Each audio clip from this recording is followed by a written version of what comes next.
લોકોને શિવલિંગ બાબતમાં ખબર નથી. અર્થના ઘણા બધા અનર્થ શિવલિંગ બાબતમાં થતા હોય છે. તો આજે જે આપણે જોઈએ એ જોશું કે શિવલિંગની ઉત્પત્તિ કેવી રીતે થઈ. શિવલિંગ એની ઉત્પત્તિ કેમ થઈ અને એ શિવલિંગની પૂજા કયા દેવતા કરે છે, કયા શિવલિંગની પૂજા કયા દેવતા કરે.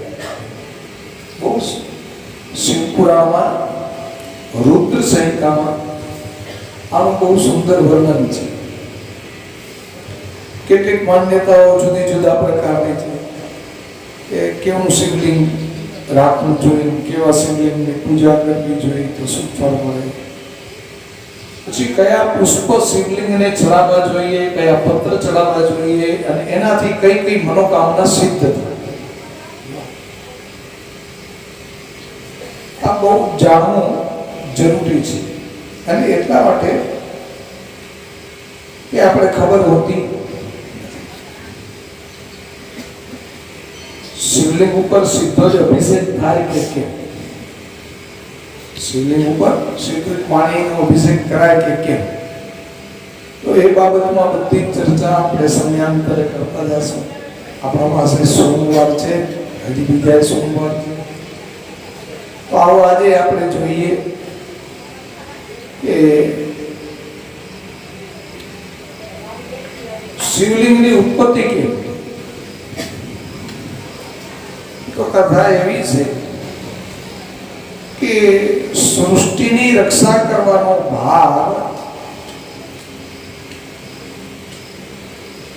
અને મોક્ષદાન કરવાનો અધિકાર ભગવાન શિવે વિષ્ણુને આપ્યો. કોને આપ્યો? અને વિષ્ણુને આપીને અંતર્ધ્યાન થયું. એ કથા રુદ્ર સંહિતામાં છે. તો એના તરફ આપણે જોઈએ.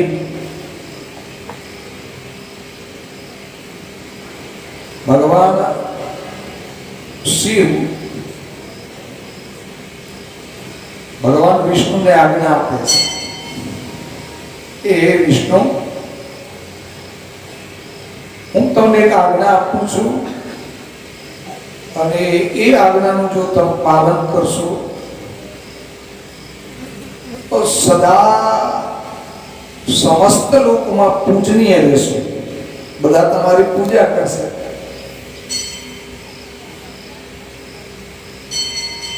બ્રહ્માજીના માધ્યમથી રચાયેલા આ જગતમાં જ્યારે કોઈને સંકટ આવે ત્યારે એનું સંકટ દૂર કરવા માટે તમે તત્પર રહેજો. આવી આજ્ઞા આપી કે વિષ્ણુને કોણ આજ્ઞા આપે છે? શિવ.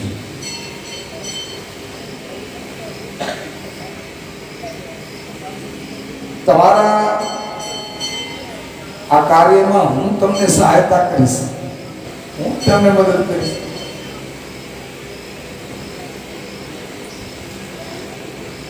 હું શત્રુનો નાશ કરીશ. તમે અનેક પ્રકારના અવતારો લઈને તમારી કીર્તિનો વિસ્તાર કરો. આવું શિવજી આજ્ઞા કરી. અને પછી શિવજીએ ભગવાનને કહ્યું કે રુદ્રધ્યયો ભવાશ્ચૈવ ભવદ્યેયો હરસ્તથા યુવયોરંતરં નૈવ તવ રુદ્રસ્ય કિંચન. તમે રુદ્રના ધ્યેય છો, ધ્યાન કરવા યોગ્ય. और रुद्र તમારું ધ્યાન કરવા યોગ્ય છે. જોજો કેવી લીલા છે ભગવાનની. પરસ્પર ધ્યાન કરે છે. રુદ્ર શિવનું ધ્યાન કરે, રુદ્ર છે એ વિષ્ણુનું ધ્યાન કરે છે અને વિષ્ણુ છે એ રુદ્રનું ધ્યાન. જે મનુષ્ય મારો ભક્ત થઈ અને તમારી નિંદા કરશે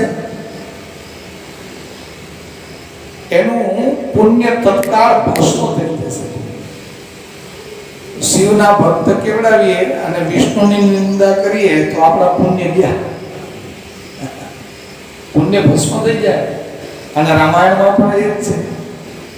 રામાયણમાં પણ એમ જ કહ્યું ભગવાન શિવજીએ કે જે મારો ભક્ત હશે પણ જો તમારો ભક્ત નહીં હોય તો એને હું ક્યારે એની સામે જોઈશ નહીં, દ્રષ્ટિ બી નહીં કરું.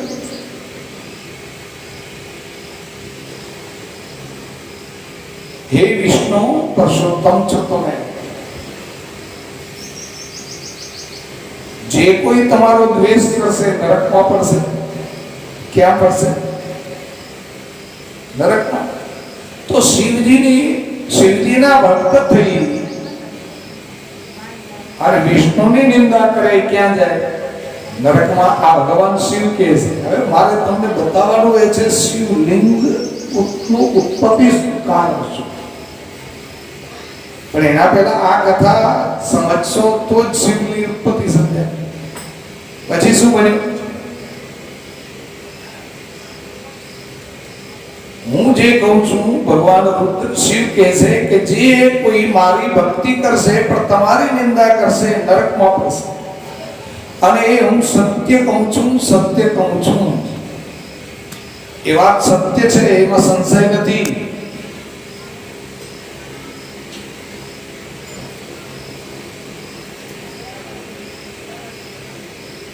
रुद्र भक्तो नरो यस्तु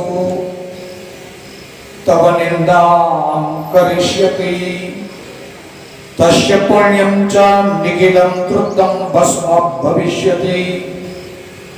પછી કહ્યું નરકે પતનમ તસ્ય, તેનું નરકમાં પતન થશે. ક્યાં? નરકે પતનમ તસ્ય ત્વદ્દેશા પુરુષોત્તમા મત આજ્ઞયા ભવેત વિષ્ણુ સત્યમ સત્યમ ન સંશય. મારી આજ્ઞા છે એ સત્ય છે, સત્ય છે, સત્યમાં કોઈ સંશય નથી. ત્વમ યસ સમાશ્રિતો નૂનમ મામેવ સમાશ્રિત અંતરમ યશ્ચ જાનાતિ નિરયે પતતિ ધ્રુવમ.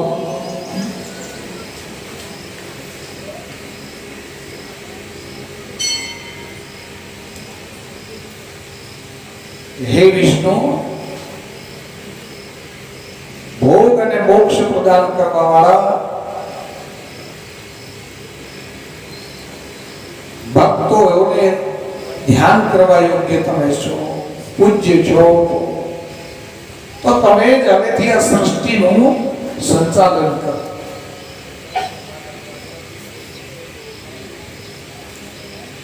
આ કઈ ભગવાને વિષ્ણુનો હાથ પકડી લીધો શિવ. અને હવે શું કે છે કે સંકટના સમયે સદાય તમે સહાયતા કરતા રહેજો, બધાને મોક્ષ ભોગ પ્રદાન કરજો. જે તમારી શરણમાં આવશે એ નિશ્ચય મારી શરણમાં આવેલો એમ મનાશે.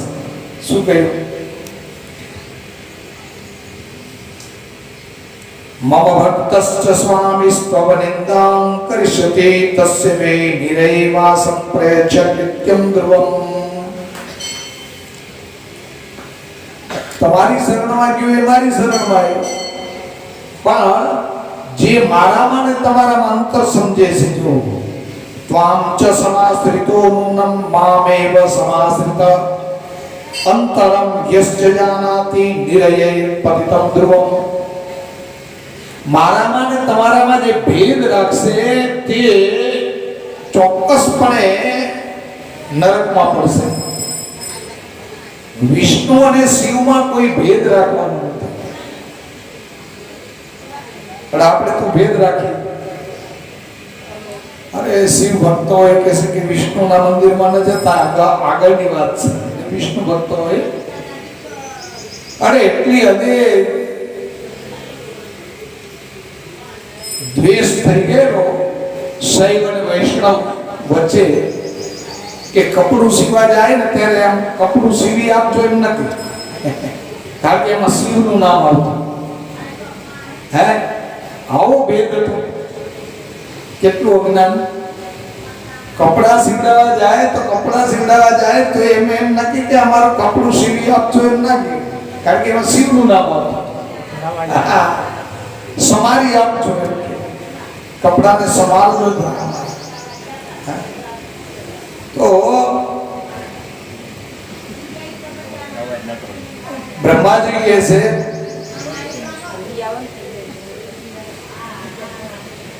એ વખતે વિષ્ણુજીએ ભગવાનને કહ્યું કે મેં તમારી આજ્ઞા સાંભળી લીધી, હવે તમે પણ સાંભળો, મારી વાત સાંભળો. હું તમારા આધીન રહીને બધું જ કરીશ. મમ ભક્તશ્ચય સ્વામીસ્તવ નિંદા કરિષ્યતિ તસ્ય વે નિરયે વાસં પ્રયચ્ય નિયતં ધ્રુવં ત્વદ ભક્તયો ભવેત સ્વામિન મમ પ્રિયતરો હિ સ એવં વૈ યો વિજાનાતિ તસ્ય મુક્તિર્ન દુર્લભા. જે મારો ભક્ત થઈને તમારી નિંદા કરશે એને નરકનો જ નિવાસ મળશે. વિષ્ણુ કહે છે. હવે જો વિષ્ણુ કહે મારો ભક્ત છે પણ તમારી નિંદા કરશે તો એ નરકમાં જશે. અરસપરસ છે. જે તમારો ભક્ત છે મને અતિ પ્રિય છે. શું કહે? તમારો જે ભક્ત છે એ મને અતિ પ્રિય છે એવું જે જાણે છે એના માટે મોક્ષ પણ દુર્લભ નથી. લેવો શું કહ્યું? એવં વૈ યો વિજાનાતિ તસ્ય મુક્તિર્ન દુર્લભમ. એના માટે મુક્તિ એ દુર્લભ નથી, સુલભ છે. પછી તો અનેક પ્રકારના ધર્મનો ઉપદેશ થયો.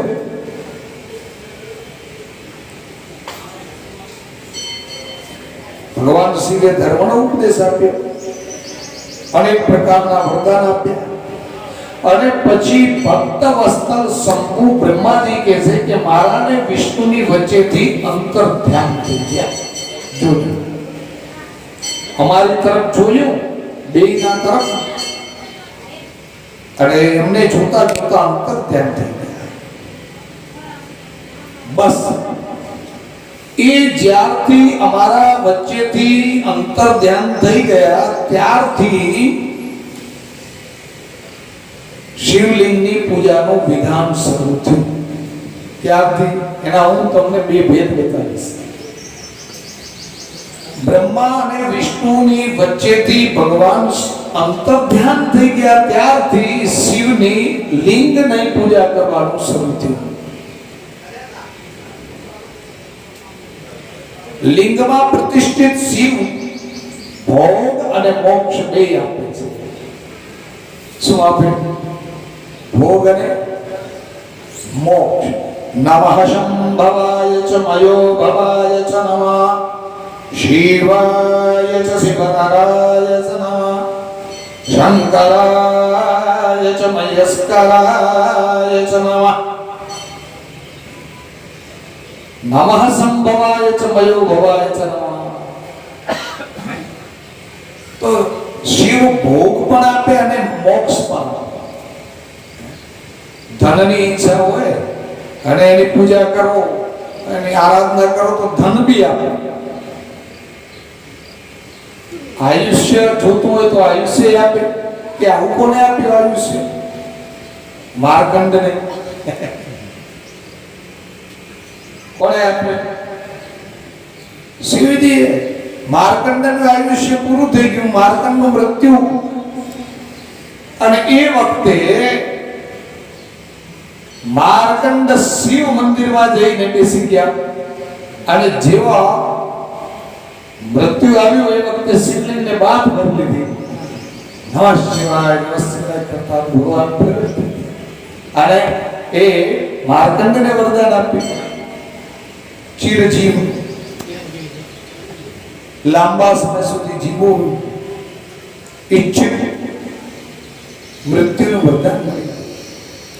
તો શિવ એક એવા દેવ છે કે એ પ્રસન્ન થાય તો બેડો પાર કરી દે. કેમ તો કે ચપટી બહુત में है खजाना कुबेर का, चपटी बहुत में है खजाना. શિવ રીઝે તો ન્યાય કરી દે, મોક્ષ બી આપી દે. તો ત્યારથી આ શિવલિંગની પૂજાનું વિધાન શરૂ થયું અને લિંગમાં પ્રતિષ્ઠિત ભગવાન શિવ ભોગ અને મોક્ષ આપવા માટે ત્યાં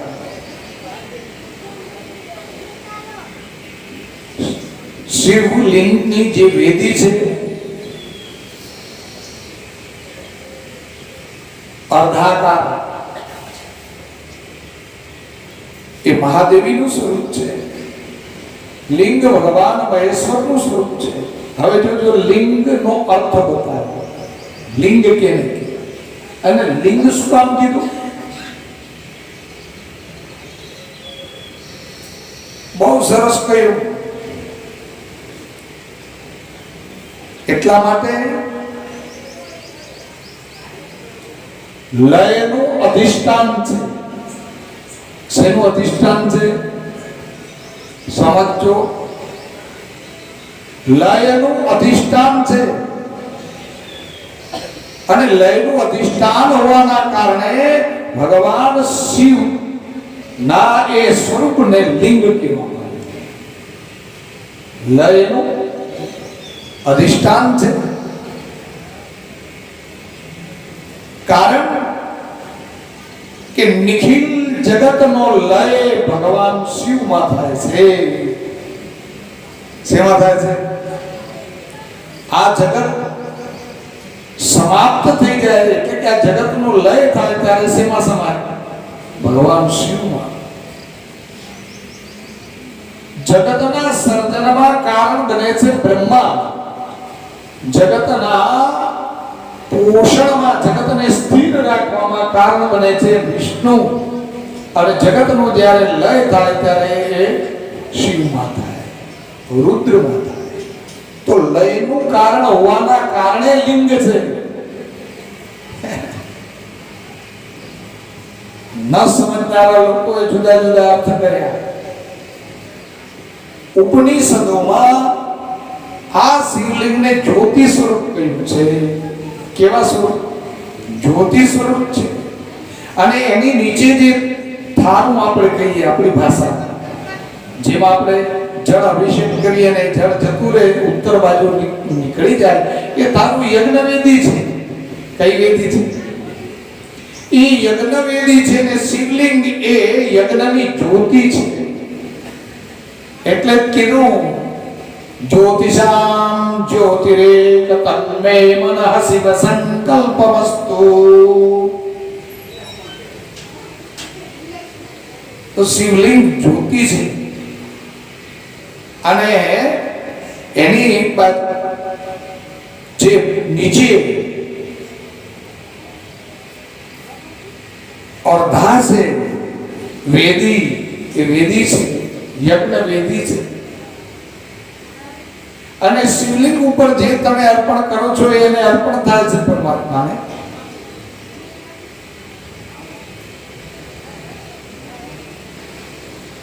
જે કોઈ માણસ શિવલિંગની સામીપ્યમાં જઈને જે કાંઈ કરે છે એના પુણ્યનું ફળ કેટલું છે એનું વર્ણન કરવાની શક્તિ બ્રહ્માજી કહે છે કે મારામાં નથી. વિચાર કરો કેટલું પુણ્ય છે કે બ્રહ્મા ખુદ એમ કે શિવની નજીકમાં જઈને જે કોઈ કામ કરે છે, પૂજા અર્ચના આદિ, એના પુણ્યના ફળનું વર્ણન કરવા હું શક્તિમાન નથી.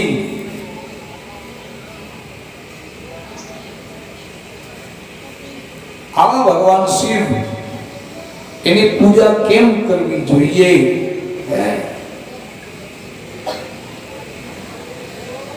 આ વિષયમાં ભગવાન કૃષ્ણએ એમના ગુરુ ઉપમન્યુ પાસેથી આ વાત સાંભળેલી. ધ્યાન આપજો. કોણે? ભગવાન કૃષ્ણએ કેના પાસેથી સાંભળી? ઉપમન્યુ ભગવાનના બે ગુરુ છે.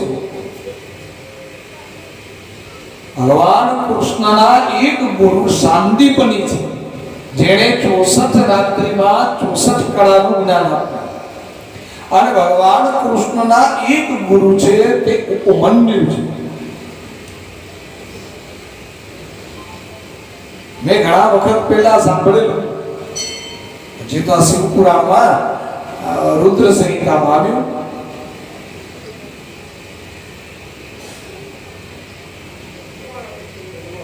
બ્રહ્માજી એને નારદજી પાસેથી સાંભળ્યું હતું, અને બ્રહ્માજી પાસેથી નારદજીએ સાંભળ્યું હતું. તો અહીંયા બ્રહ્માજીએ નારદજીને સંક્ષેપમાં લિંગ પૂજાની વિધિ કરી. જો હંમેશા દરેક દેવતાઓની પૂજા પાછળ એક વિધાન છે.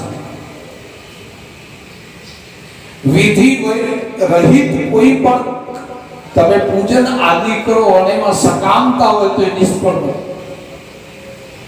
ભગવાને ભગવદ ગીતામાં કહ્યું કે વિધિ રહિત કરેલો યજ્ઞ તામસી યજ્ઞ છે.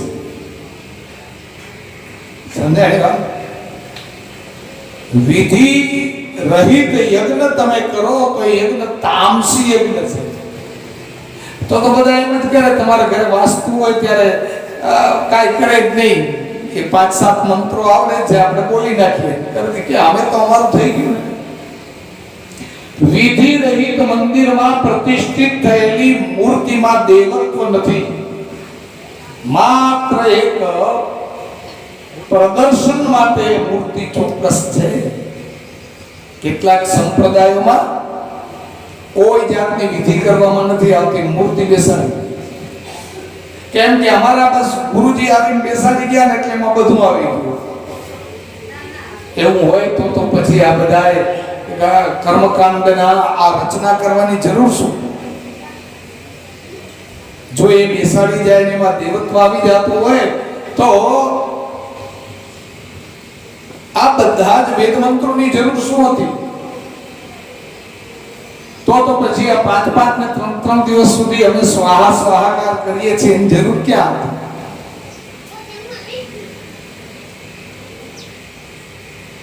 મૂર્તિ સિદ્ધ ક્યારે થાય? આપણે ગયા આ સત્સંગ અંજારના સત્સંગમાં મેં તમને કહ્યું હતું કે કોઈ પણ મૂર્તિને 12 વર્ષ સતત તમે પૂજન કરો એટલે મૂર્તિ સિદ્ધ થઈ જાય. પણ એમને બેસાડી દેવાથી કઈ મૂર્તિ સિદ્ધ થાય નહીં. પણ 12 વર્ષમાં અખંડ 12 વર્ષ પૂજન થવું જોઈએ. એવું ખંડિત નહીં, અને એક જ વિધિ વિધાનથી એક જ પ્રકારે પૂજા થઈ. આપણે તો પૂજા ફેરવીએ, ઠીક લાગે તેમ અલગ અલગ કરીએ, એમ નહીં. તો નારદજી ને બ્રહ્માજી કહે છે, પહેલું તો ભગવાનમાં સંપૂર્ણ શ્રદ્ધા હોવી જોઈએ. તમે જેની પૂજા કરો છો એમાં જો તમને શ્રદ્ધા નહીં હોય તો ફળ નહીં. પહેલી તો શ્રદ્ધા હોવી જોઈએ. બીજા નંબરમાં તમને એમાં વિશ્વાસ હોવો જોઈએ. શ્રદ્ધા અને વિશ્વાસ વગરનું કોઈ પણ કર્મ ફળ આપતું નથી. ડોક્ટરમાં શ્રદ્ધા ન હોય, વિશ્વાસ ન હોય તો ગમે એવી ટેબ્લેટ આપે તમને સારી, પણ રોગ મટતો નથી. અને ડોક્ટરમાં વિશ્વાસ શ્રદ્ધા હોય તો એ ખાલી આ પાણીનું એક ઇન્જેક્શન આપે તો રોગ મટી જાય. કેમ? તો મને તો બરોબર થઈ ગયું. તો શ્રદ્ધા અને વિશ્વાસ હોવો જોઈએ. તો ભગવાન શંકરની પૂજા બ્રહ્મ મુહૂર્તમાં જાગૃત થઈ, શૌચ આદિ સ્નાન આદિથી નિવૃત્ત થઈ અને પછી કરવી જોઈએ.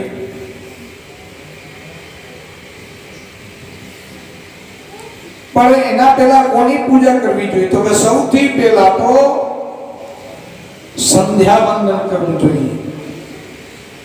ધ્યાન આપજો. સંધ્યા વંદન કર્યા પછી ગણેશજીની પૂજા કરવી જોઈએ. કેની કરવી જોઈએ?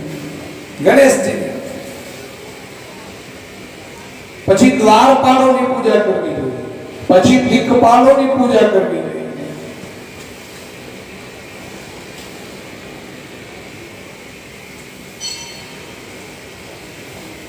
અને પછી સળંગ ન્યાસ કરી સંકલ્પ કરીને ભગવાનની પૂજા કરવી જોઈએ. હવે સમજો, તમે શિવલિંગની પૂજા કરતા પહેલા કોની કોની પૂજા કરવી જોઈએ? હજી બે બીજા છે, બતાવું. સૌથી પહેલે તમારે ગણેશની પૂજા કરવી જોઈએ. ગણેશની પૂજા પછી દ્વારપાળની પૂજા કરવી જોઈએ.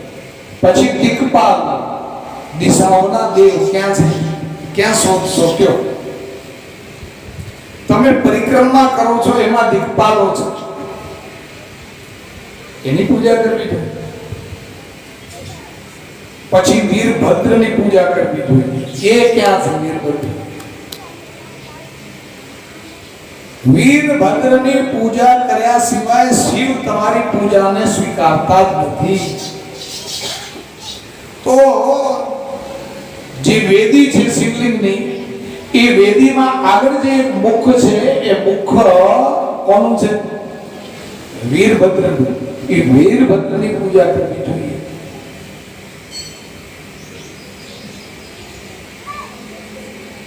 અરે એનાથી વિશેષ કહું કે ત્રિપુંડ કર્યા સિવાય શિવની પૂજા કરવી જોઈએ નહીં. ત્રિપુંડ કરીને શિવની પૂજા કરવામાં આવે તો જ શિવ તમારી પૂજા સ્વીકારે છે. ત્રિપુંડ કર્યા વગર પૂજા થાય નહીં. અને એટલે બ્રાહ્મણો પેલી સંધ્યા કરે. શું કરે? અને એમાં સંધ્યામાં ત્રિપુંડ કરે. અગ્નિરેતિ ભસ્મ, વાયુરેતિ ભસ્મ, જલમેતિ ભસ્મ, સ્થલમેતિ ભસ્મ, વ્યોમેતિ ભસ્મ, સર્વગુણ હવા ભસ્મ. એ અગ્નિરીતિ ભસ્મ આદિ દ્વારા ભસ્મને હાથ મૂકી ઉપર આચ્છાદિત કરીને મંત્ર બોલવું પડે.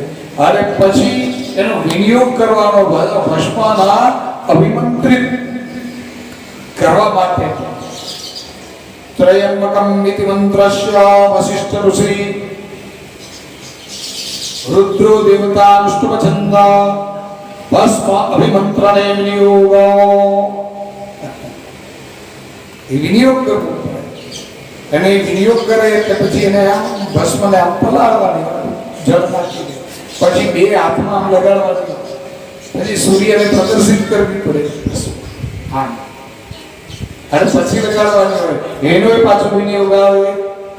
ત્રાયુષ્યેતિ મંત્રસ્ય નારાયણ ઋષિ ઉષ્ણિક દેવતા. અરે ઉષ્ણિક છંદ દેવતા, રુદ્ર દેવતા. નારાયણ ઋષિ રુદ્ર દેવતા ઉષ્ણિક છંદ ભસ્મ તિલક ધારણે વિનિયોગ. અને પછી ભસ્મ લગાવવાનો હોય. ત્રાયુષમ ગંધગરે તસ્ય પશ્ય ત્રાયુષમ યદ્દેવેન્તાયુગમ તન્નો અસ્તુ ત્રાયુગમ. ત્રાયુગમ ગંધગરે તસ્ય પશ્ય ત્રાયુગમ યદ્દેવેન્તાયુગમ તન્નો અસ્તુ ત્રાયુગમ. એ ભસ્મ લગાડીને વિનિયોગ પછી તમારે શિવની પૂજા કરવી પડે. સંપૂર્ણ શિવ પૂજન કરતા હો ત્યારે ધ્યાન આપજો. પણ મંદિરમાં દર્શનાર્થ ગયા અને પૂજારીજીને જળ આપી દીધું, ચડાવી દો. પૂજારીજી ચડાવી દે. એમાં કાંઈ ના આવડે તો કાંઈ વાંધો નહીં. નમઃ શિવાય પંચાક્ષર મંત્ર આવડે તો ઘોડો નાથ છે. આ તો ઘોડા નાથ છે, તોયરી છે. મારો કહેવાનો અર્થ હું તમને એટલા માટે હું શિવ પૂજન કેમ કરવું જોઈએ. અને પછી ભસ્મ લગાવીને તમે શિવની પૂજા કરતા પહેલા શિવની જે અભ્યાસ છે, વેદી છે, એના ઉપર પાણીનો છંટકાવ કરવો જોઈએ. છંટકાવ કરવો જોઈએ, ન્યાસ કરવા જોઈએ, સંકલ્પ કરવો જોઈએ કે શેના માટે તમે કરો છો. સંકલ્પ કરવો જોઈએ. અને સંકલ્પ કર્યા પછી શિવ પૂજન કરવું જોઈએ.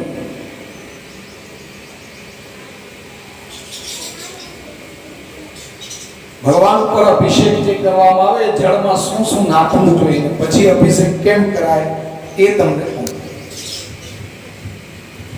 પ્રણવ મંત્ર દ્વારા, જો પ્રણવ મંત્ર એટલે ઓમ, એ તો હવે આપણે બધાને ખ્યાલ છે. જો આજથી 15 વર્ષ પહેલા પ્રણવ મંત્ર કોને કહેવાય એ આપણા ગામડામાં અહીંયા પૂછીએ, આપણા આ નાની ચીરી મોટી ચીરી તો ક્યાં બધા બેનોને ક્યાં, પણ આ છેલ્લા 11 વર્ષના સત્સંગના કારણે આપણે ખબર પડી કે પ્રણવ મંત્ર કોને કહેવાય. હવે તો તમને પુરુષ સૂક્ત તમે બોલો છો, પુરુષ સૂક્ત બોલો છો. યજુર્વેદના 40મા અધ્યાયના 16 વેદ મંત્ર પુરુષ સૂક્ત છે.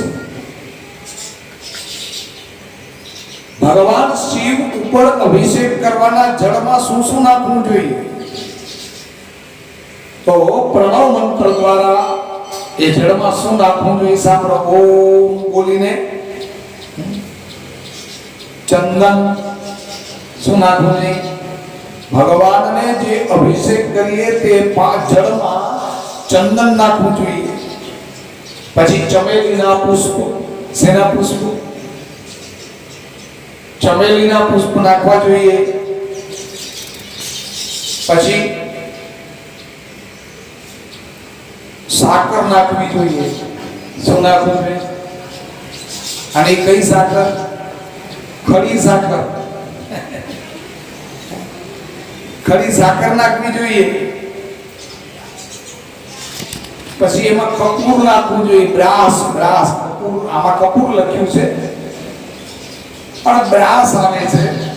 કપૂર જેવી એની નાની નાની કોટી હોય, મોટું હોય એ બ્રાસ. એ બ્રાસ ભૂકો કરીને એ પાણીમાં નાખવું જોઈએ. તમાલ પત્ર છે કે તમાલ પત્ર નાખવા જોઈએ.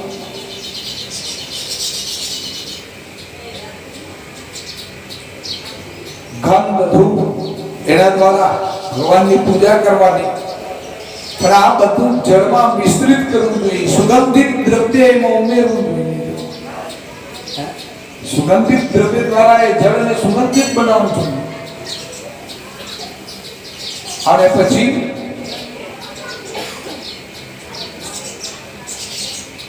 ભગવાન શિવની પૂજા કરવી જોઈએ.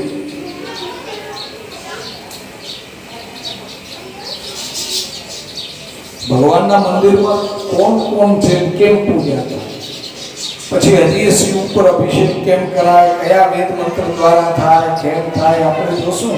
પછી હું તમને પુષ્પ કયા વેદ મંત્ર દ્વારા શું પૂજા કરવું જોઈએ એ પણ કહીશ.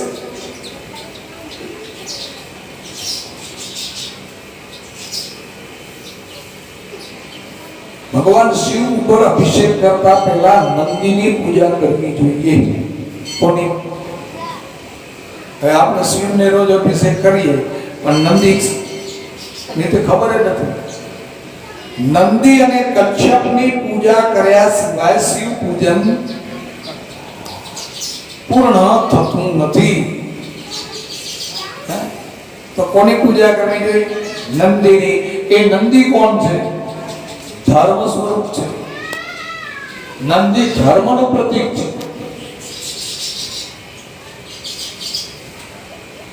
એ નંદીની પૂજા કરવી જોઈએ.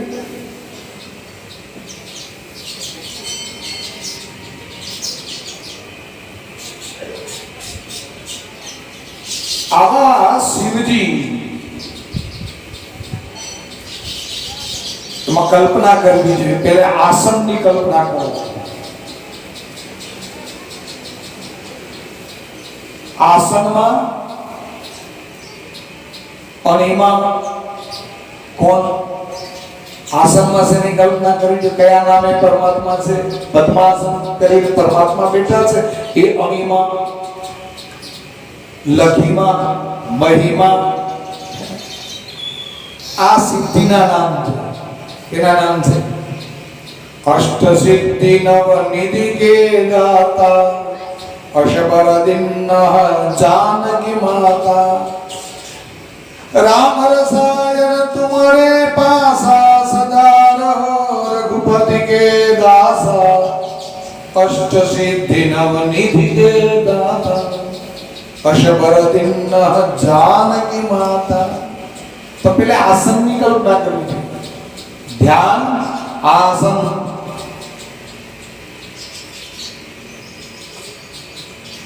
એમાં એવી એક કલ્પના કરો, ऐश्वर्य अणिमा नामक ऐश्वर्य रूप थी परमात्मा अविनाशी विराजमान છે। પછી દક્ષિણ દલ ભગવાનની લઘિમા સિદ્ધિથી એમાં પરમાત્મા વિરાજમાન છે। પશ્ચિમ દલમાં મહિમા સિદ્ધિથી પરમાત્મા વિરાજમાન છે। ઉત્તર દલ અગ્નિકોણ પ્રાકમ્ય છે, उत्तर दल से प्राप्ति છે, अग्निकोण में परमात्मा प्राकाम्य सिद्धि थी विराजमान છે। एना चारे चार जे गुणा છે आपड़ा 8 दिशा में भगवान अष्ट सिद्धि थी विराजमान છે। भगवान शिवलिंग ની ચારે बाजू अष्ट सिद्धि છે। नैऋत्य कोणाમાં ईशित्व सिद्धि છે, ये रूपથી भगवान बैठा છે। वाव्य कोण में भगवान वसित्व सिद्धि थी बैठा है। ईशान खूणा में भगवान सर्वज्ञत्व है, बधु जाननारा ईशान खूणा है। अब हूँ शू तमने कहूं, कया खूणा में पूजन करवा, कई तमारी इच्छा पूर्ति माटे कया खूणा में पूजन करवुं जोईए एना प्रकार यज्ञ वेदी में तमे जे आहुति आपो छो, ए आहुति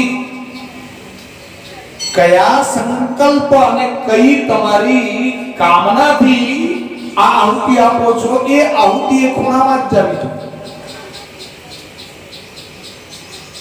ध्यान आपजो, यज्ञ बाबतनी वात करूं छुं। अने एमांय 7 अग्नि की जीभ छे, काली कराली वदना मनोजवा ललना। तो अग्नि की कई जीभ में कई आहुति अपाय ए पण ख्याल होवी जोईए। पण यज्ञ में 7 जीभ पकड़वी केम, के कई जीभ क्या छे, अमे एनो कपिले ने अमे एब्स्ट्रेक्ट बनाव्यो छे कि कई जीव कई जगह शोध्યું અમે।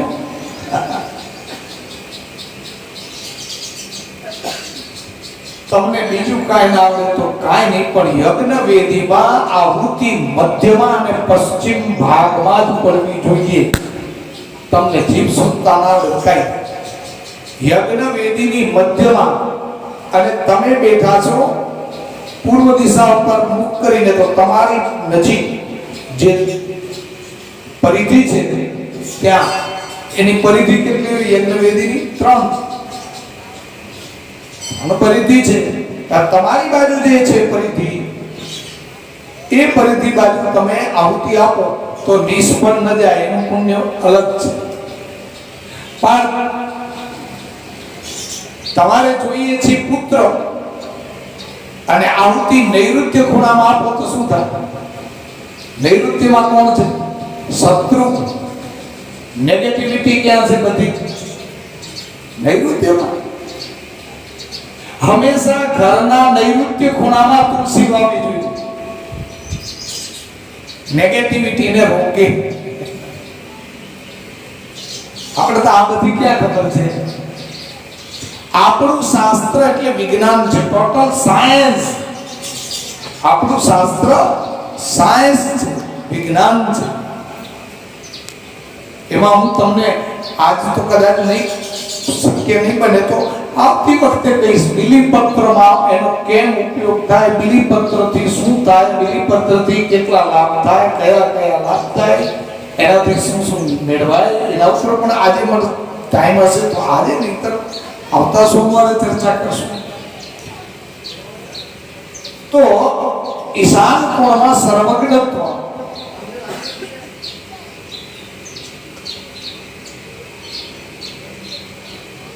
અને એ કમળની કર્ણિકાઓ એ અષ્ટદલ કમળ એની કર્ણિકાઓ એને સોમ કહે છે. શું કહે છે? સોમ. આ સોમની નીચે સૂર્ય છે, સૂર્યની નીચે અગ્નિ છે અને અગ્નિને આ નીચે ધર્મ આદિનું સ્થાન છે. આવી કલ્પના કરવાની છે.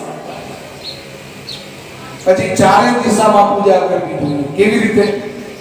ચાર દિશામાં અવ્યક્ત, મહતત્વ, અહંકાર અને એના વિકાર એની કલ્પના કરવી જોઈએ. જો મહતત્વની આ કોણ અવાજ કરે છે? બંધ કરવાનું છે. મહતત્વ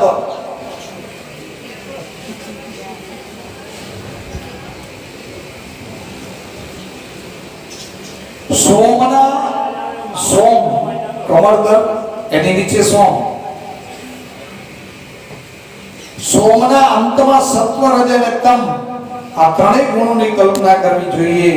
અને ત્યાર પછી સદ્યો જાતમ પ્રબધ્યામે સદ્યો જાતાય વૈ નમો નમઃ.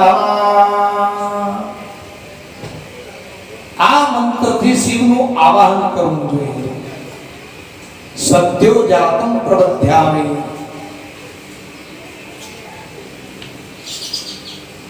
એનાથી આવાહન કરવાનું. ઓમ વામદેવાય નમઃ, જ્યેષ્ઠાય નમઃ, શ્રેષ્ઠાય નમઃ. આ મંત્ર દ્વારા ભગવાનને આસન અર્પણ કરવું જોઈએ. અને એના પછી તત્પુરુષાય વિદ્મહે મહાદેવાય ધીમહિ તન્નો રુદ્ર પ્રચોદયાત.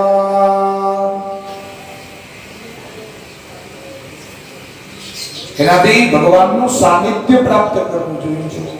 કેવો સરસ મંત્ર છે. પછી અઘોરેભ્યો થઘોરેભ્યો ઘોર ઘોરાંતરેભ્યો. આ મંત્રથી નિરુદ્ધ કરવો જોઈએ, અટકાવવું જોઈએ પ્રાણને. અઘોર, થઘોર, ઘોર ઘોરાંતર. રાજસ, સત્વ અને તમસ. અઘોર એટલે શાંત, શાંત એટલે સત્વ, શાંત એટલે સત્વ. અઘોરેભ્યો થઘોરેભ્ય ઘોર ઘોરાંતરેભ્ય.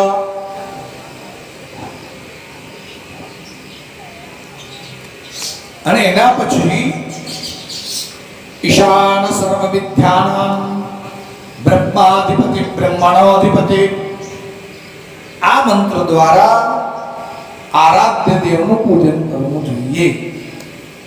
હવે આ બધા મંત્રો છે ને એ ભગવાનનું હૃદય કયો મંત્ર છે, ભગવાનના ચરણ કયા મંત્ર છે, ભગવાનનું મસ્તક કયું મંત્ર છે, ભગવાનનો જનનેન્દ્રિય સ્થાન કયો મંત્ર છે એના એક પ્રકાર છે. આને આ મંત્ર,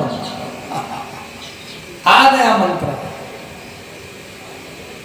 હું નિત્ય આ મંત્રનો પાઠ કરું. સદ્યો જાતમ પ્રબધ્યામિ સદ્યો જાતાય વૈ અઘોરેભ્યો થઘોરેભ્યો તત્પુરુષાય વિદ્મહે ઈશાનઃ સર્વ વિદ્યાનાં બ્રહ્માધિપતિ બ્રહ્મણોધિપતિ બ્રહ્મા સદાશિવો. આ બધા વેદ મંત્ર, એમાં બ્રાહ્મણોએ તો ખાસ આ અષ્ટાધ્યાય રૂદ્રી પછી જે આપ્યા છે આ વેદ મંત્રોનો પાઠ નિત્ય કરવો જોઈએ.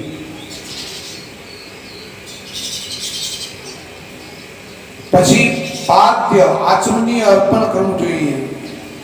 અને આવી રીતે પરમાત્માની આવાહન આદિ કરીને અભિષેક કરીએ. હવે ધ્યાન આપજો, હંમેશા શિવલિંગ ઉપર તમે અભિષેક કરો ત્યારે બીલીપત્ર હોવું જોઈએ. બીલીપત્ર વગર શિવલિંગ ઉપર જો તમે અભિષેક કરો તો તમારું વિસ્ફળ, અભિષેક સફળ થતો. નંબર 1 ત્રિપુંડ હોવું જોઈએ. નંબર 2 અભિષેક કરો તે વખતે બિલીપત્ર હોવું જોઈએ। એનાથી પહેલા મેં તમને કહ્યું એ બધાયનું પૂજન કરવું જોઈએ અને પછી શિવ અભિષેક થાય। આપણે ઊંધું કરીએ, પહેલા શિવ અભિષેક કરીને પછી બારે આવીને ગણપતિ અને હનુમાનજીના પૂજન કરીએ। વિધિ વિધાન જાણ્યા સિવાય, શાસ્ત્રને સમજ્યા સિવાય જે કાંઈ કરો તો કે એમાં શું વાંધો આવે?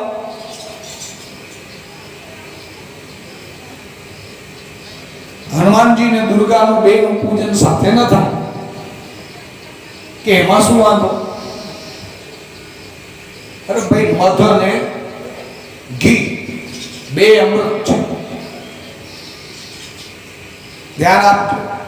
મધ અને ઘી બંને અમૃત છે, પણ સમભાગે બે ભેગા લેવામાં આવે તો ઝેર બની જાય। મધ અને ઘી બે અમૃત છે, પણ એ બેયને સરખા ભાગે કરીને બે સમાન હોય હલાવીને સાથે પીવો તો એ ઝેર બની જાય। તો કે દુર્ગાની કેમ ના પાડી? હનુમાનજીની દુર્ગાની? અરે દુર્ગાની એટલે ના પાડી કે અહી રાવણ મહી રાવણ જ્યારે રામ અને લક્ષ્મણને બંદીવાન બનાવી દીધા હતા પાતાળમાં, એ વખતે હનુમાનજી એમને છોડાવવા ગયા ત્યારે કયું રૂપ લીધું હતું? માતાજીનું। 5 મુખવાળા બન્યા, પંચમુખી માતાજીનું રૂપ હનુમાનજીએ લીધું હતું ને। એટલે મારો કહેવાનો તાત્પર્ય, સમજ્યા વગરની તમે પૂજા કરો તો એ ફળ ના આપે અથવા તો વિપરીત ફળ આપે।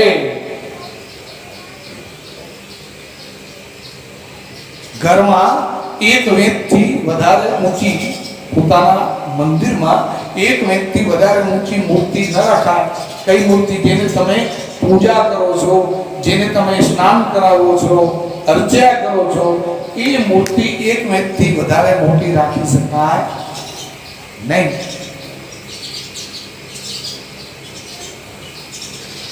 પણ હવે તો શું કરે, ઘર બંગલો મોટો બનાવ્યો હોય તો મંદિરમાં રાધા કૃષ્ણની મૂર્તિ તો જોઈએ ને, મોટી મોટી રાખે, 2 ફૂટ 2.5 ફૂટ રાખે, એમાં વાંધો નહીં, પણ એને એની દરરોજની જે પૂજા છે એ તો લાલા ભગવાનની થાય, નાના ભગવાનની થાય। મોટી મૂર્તિને તો દર્શન કરવાના। હા, તો મંત્રોચ્ચાર સાથે શિવ ઉપર અભિષેક કરવો જોઈએ। અને જો મંત્ર ના આવડે તો ઓમ નમઃ શિવાય થી શિવ ઉપર અભિષેક કરવો જોઈએ। પણ અભિષેક કરનારે હંમેશા શુદ્ધ વસ્ત્ર ધોતી પહેરવી જોઈએ। જો મેન્ડેટરી પ્રોવિઝન છે, આ કેવું પ્રોવિઝન છે? મેન્ડેટરી પ્રોવિઝન છે। આમાં કોઈ જાતનો ચાલે જ નહીં બાંધછો। જેણે શિવ મંદિરમાં અભિષેક કરવો હોય એને ધોતી ફરજિયાત પહેરવી જોઈએ। અને ધોતી પણ કેવી પહેરવી જોઈએ? ધ્યાન આપજો, લુંગી નહીં। ધોતીનું પ્રમાણ છે કે ધોતી પાછળ જે લાંગ વાળે એ 8 આંગળ અંદર જવી જોઈએ અને આગળની જે લાંગ છે તે 6 આંગળ અંદર જવી જોઈએ। કેટલા? 8 અને 6। પણ હવે આજકાલ તો એવું થઈ ગયું, ધોતી બોતી શું પટ્ટા પહેર્યા હોય ને પટ્ટો પહેર્યો હોય ચામડાનો અને જઈને અંદર અભિષેક કરતા। હવે તો ધોતી એ તૈયાર આવી લુંગી જ કહેવાય, એ ધોતી થોડી છે। ધોતી પહેર્યા સિવાય મંદિરમાં પ્રવેશ નિષેધ છે। આ તમે ચામડાનો પટ્ટો પહેરીને પેન્ટ પહેરીને અભિષેક કરતા હોય, અમે જોઈએ તો થોડું નારાજગી થાય, એટલે હું તો જતો જ નથી। તમે નહીં માનો, બહુ ઓછો રેર, બહુ ઓછો જાઉં। અરે જઈને આપણે નકામા ઉપાધિ કરવી ને, જઈએ ના જોઈએ એટલે આપણે જાણતા હોઈએ એટલે અંદર હૃદય પડે કે આ સાલા આને શું કેવું। જે વસ્તુ નિષેધ છે તે નહીં કરવી જોઈએ।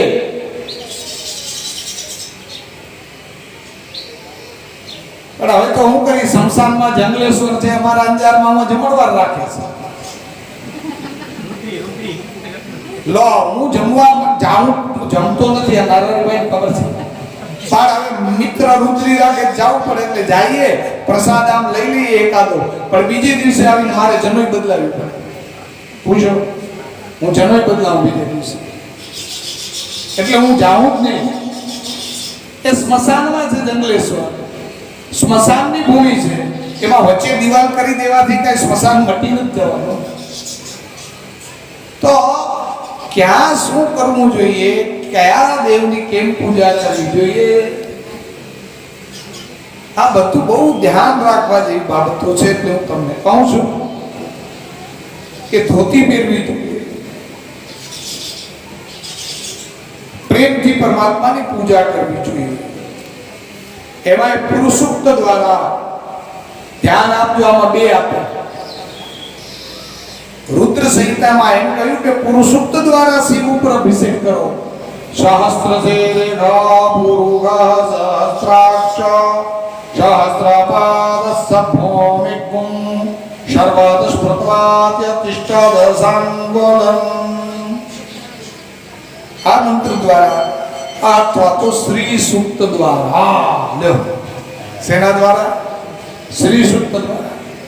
ઓમ હિરણ્યવર્ણામ હરિણીમ સુવર્ણારજસ્ત્રજામ ચંદ્રામ હિરણ્યલક્ષ્મીમ જાતવેદો આભા તામમ આભા જાતવેદો લક્ષ્મીમ મનપગામિનીમ યસ્યામ હિરણ્યમ ઇન્દ્રયમ કામસ્વમ પુરુષાનમ અશ્વપર્વારધમધ્યાસ્તિનાદ પ્રબોધિનીમ શ્રીયં દેવીમુપે શ્રીમા દેવી જુસતામ. આ મંત્રો દ્વારા શિવ પર અભિષેક કરવો જોઈએ, અથવા તો અથર્વશીષ મંત્ર દ્વારા.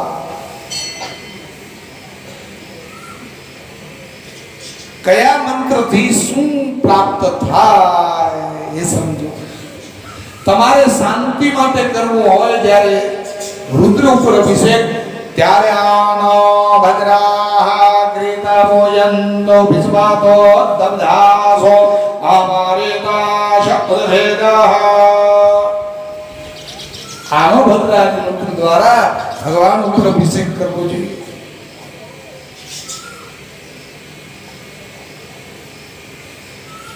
અરુણ મંત્ર, ધારુંડ મંત્ર, અર્થાભિષ્ટ સામ, દેવવ્રત સામ, આ બધા જ વેદ મંત્રો દ્વારા ભગવાન ઉપર અભિષેક કરવો જોઈએ.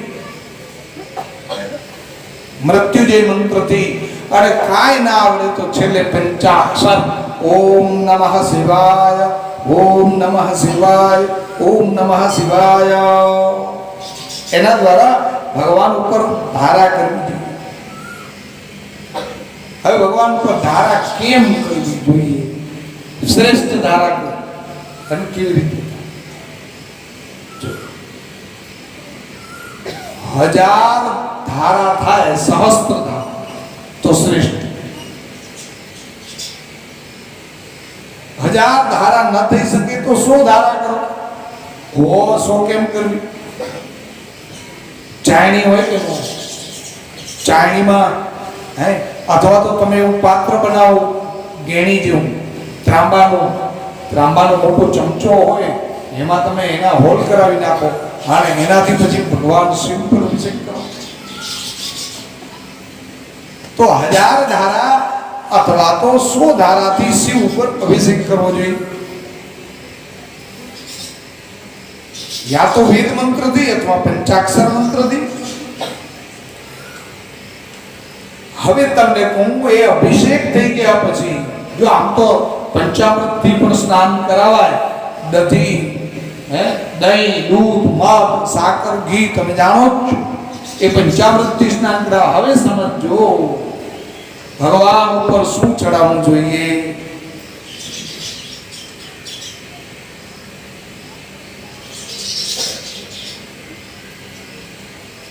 બિલીપત્ર તો ચડાવવું જ જોઈએ, પણ બિલીપત્ર ચડાવાય કેમ, અવળું ચડાવાય એ તો સમજ્યા, પણ હંમેશા બિલીપત્રમાં या तो ओम लखो या राम लखो। शो लखो? ओम या आ बन्नेनो अर्थ एक ज, पण लखशो सेनाथी? चंदनथी। सेनाथी? चंदनथी। जे भाग शिव लिंग ઉપર રાખવાનો છે એ ભાગ ઉપર તમારે લખવું પડે ઓમ या राम।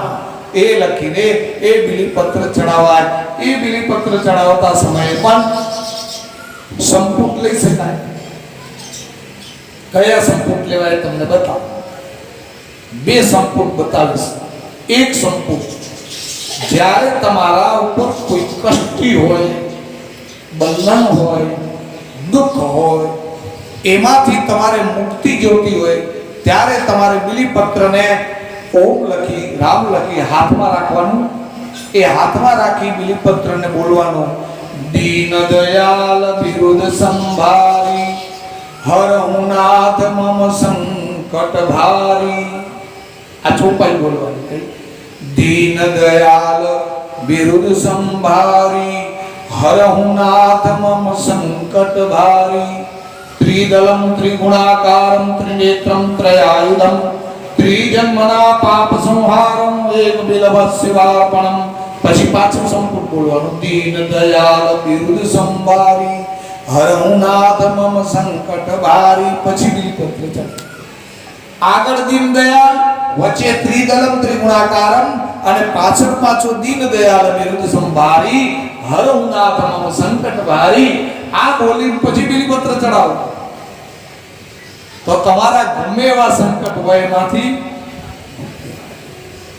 આવી મુક્તિ કોણે અપાવી હતી? સીતાજીને મુક્તિ ભગવાને આપી।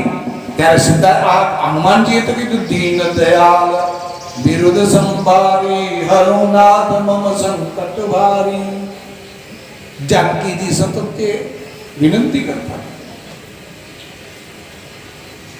સંકટમાંથી છોડાવવા માટે બીજો પણ એક છે। કૃષ્ણાય વાસુદેવાય હરયે પરમાત્મને પ્रणत ક્લેશનાશાય ગોવિંદાય નમો નમઃ। આ મંત્ર સતત જપો તો તમારા ગમે એવા કષ્ટ હોય દૂર થાય। હવે બીજો એક સંપૂર્ણ મંત્ર કહું। આ વેદ મંત્ર श्री सूक्तम नोच। आदित्य वर्णा तपशोदिजातो वनस्पतिस्तव वृक्षोऽथ बिल्वा तस्य फलानि तपसानुदन्तु मायन्तरायश्च बाह्या लक्ष्मे। परि त्रिदलं त्रिगुणाकारं त्रिनेत्रं त्रयायुधं त्रिजन्मना पाप संहारं एकबिलभस्यवार्पणम्। अरे पाछू एना पछी ईज बोलो। आदित्य वर्ण तपसोदिजातो वनस्पतिस्तव वृक्षोऽथ बिल्वा तस्य फलानि तपसानुदन्तु मायान्तरायश्च बाह्या लक्ष्मी। તમને ના આવડે એને તો નમઃ શિવાય બોલી દો તો હાલશે, કારણ જેને આવડે છે આનો ઉપયોગ કરી શકે। અને એટલે હું આ વિશેષ તમારા પાસે કહું છું કે જેટલો લાભ લેવાય એટલો એ તમે લઈ શકો। એટલે મેં તમને બતાવ્યું है। तो भगवान प्रणव मंत्र द्वारा परमात्मा ने बिलीपत्र अर्पण करवा જોઈએ।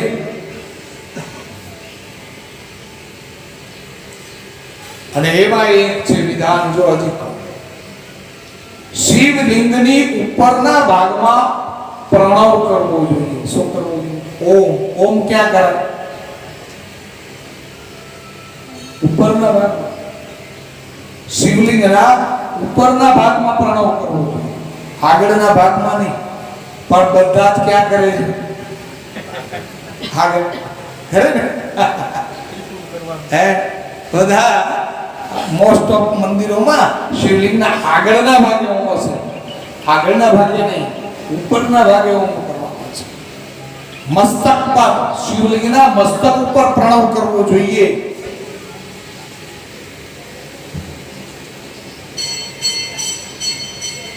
અને પછી પૂજન કરવું જોઈએ। તો ભગવાન શિવ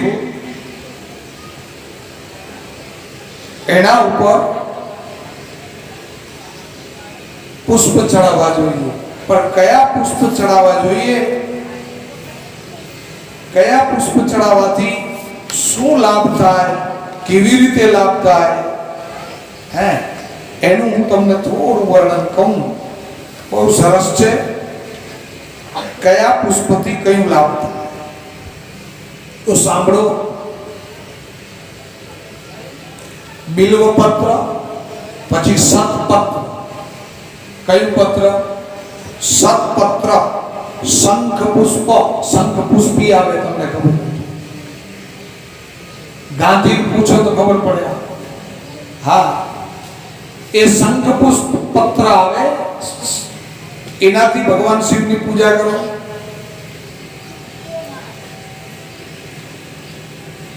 આ પુષ્પો દ્વારા ભગવાનની પૂજા કરો તો બધા પાપનો નાશ થાય. શેનો નાશ થાય? બધા પાપનો નાશ થાય. લક્ષ્મીજીની પ્રાપ્તિ થાય, એમાં કોઈ સંશય નથી.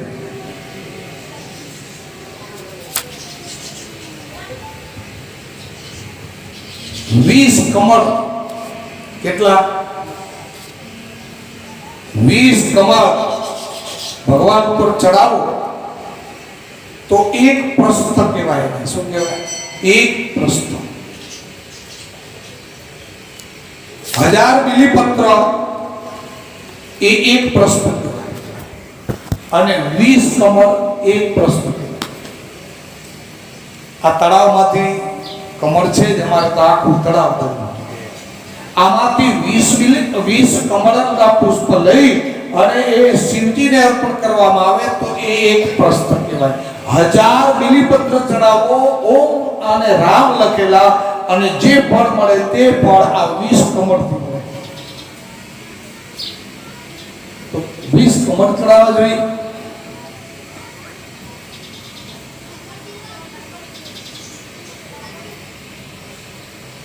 તો તમારી દરેક કામનાની એ પૂર્તિ કરે. છેલ્લે કહું, તમારી તમામ મનોકામના જો પૂર્ણ કરવા માટે એક પુષ્પ કાપે છે. તમામ મનોકામના પૂર્ણ કરવા માટે એક જ પુષ્પ કાપે છે. ધતુરાનું એક પુષ્પ શિવલિંગ ઉપર ચડાવો તો તમારી તમામ મનોકામના પૂર્ણ કરી દે. એક ધતુરાનું પુષ્પ તમારા લાખો પાપોને બાળી ભસ્મ કરી દે. એટલે ધતુરો શિવજીને પ્રિય છે. ધતુરો શિવજીને પ્રિય છે એ એટલા માટે કે ધતુરાનું પુષ્પ ચડાવો, ધતુરાના લીલા ચડાવો, ભગવાનની એનાથી રીઝે છે.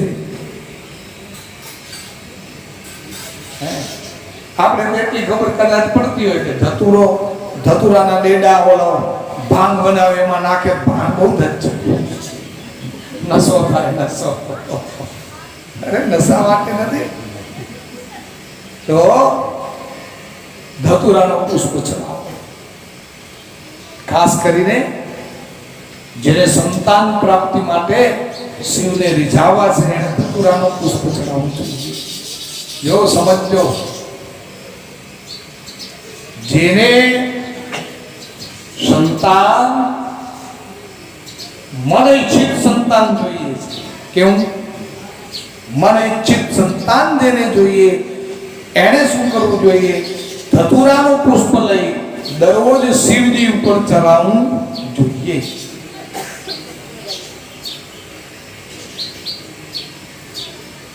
આ નોટ કરી લેવાનું.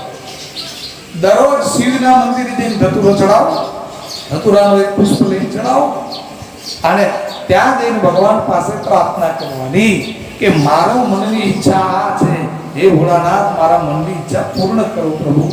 મારા જે કાંઈ દોષ હોય, જે કાંઈ મારા પાપ હોય, મારું જે કાંઈ હોય એ ક્ષમ્ય કરો. તમે તો બાપ છો, જગતના તાત છો, દેવોના દેવ છો, મહાદેવ છો. આવી પ્રાર્થના કરો.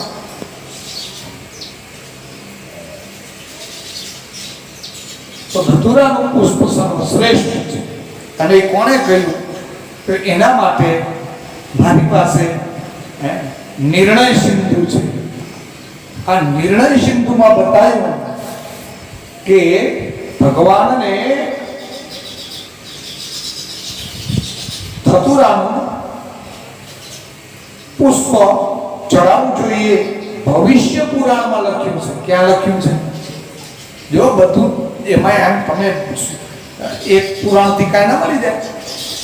ભવિષ્ય પુરાણમાં લખ્યું છે કે જે મનુષ્ય ધતુરાના ફૂલ પુષ્પથી શિવલિંગની એકવાર પણ પૂજા કરે છે એને 1,00,000 ગાય દાનમાં આપવાથી જે ફળ મળે તે ફળ મળે છે. ત્યાં લખ્યું કેટલી? 1,00,000 ગાય દાનમાં આપે અને જે ફળ મળે તે ફળ મળે છે.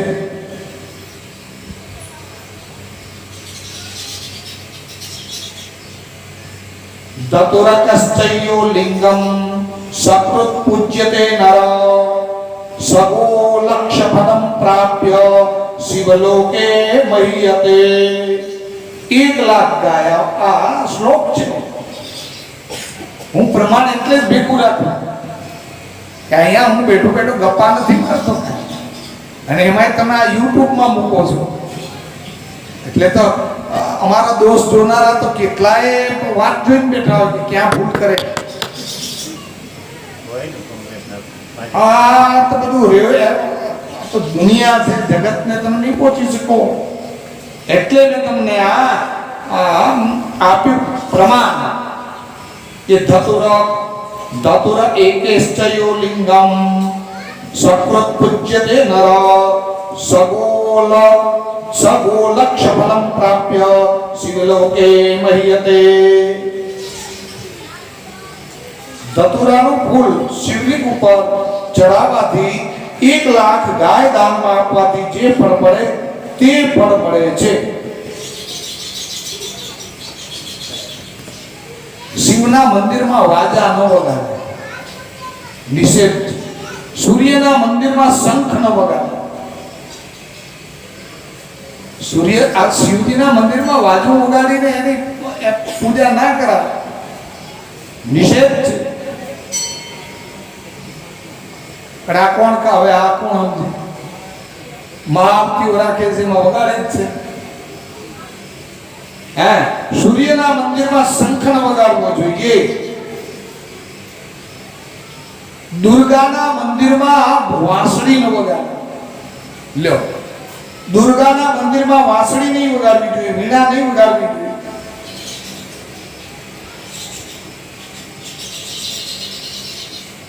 સ્કંદ પુરાણમાં લખ્યું છે કે શિવનું નિર્માલ્ય હાથમાં લઈ અને જે વસ્ત્ર સહિત જળમાં સ્નાન કરે, વસ્ત્ર સહિત નિર્માલ્ય લે તો સંપૂર્ણપણે માણસ પવિત્ર થઈ જાય છે. સંપૂર્ણપણે પવિત્ર થઈ જાય. શિવજીના શિવલિંગ ઉપરથી તમે જે નિર્માલ્ય લો, બિલીપત્ર પુષ્પ આદિ એ લઈ જઈને સ્નાન કરી લો, વસ્ત્ર સહિત સ્નાન કરો, ભીના કપડા થઈ જાય અને પછી એ તમે નિર્માલ્ય લો તો તમે પવિત્ર થઈ જાઓ. અરે પ્રસાદ રૂપે પણ લેવા. એ બિલીપત્ર તમે પ્રસાદ રૂપે લો તો પણ તમારી જે મનોકામના છે પૂર્ણ કરી દે.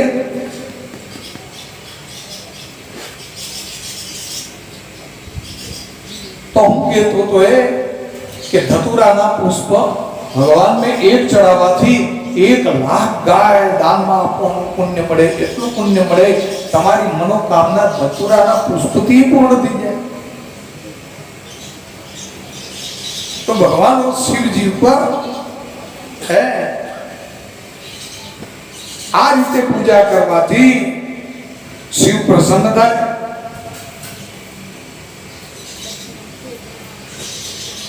કેવા કેવા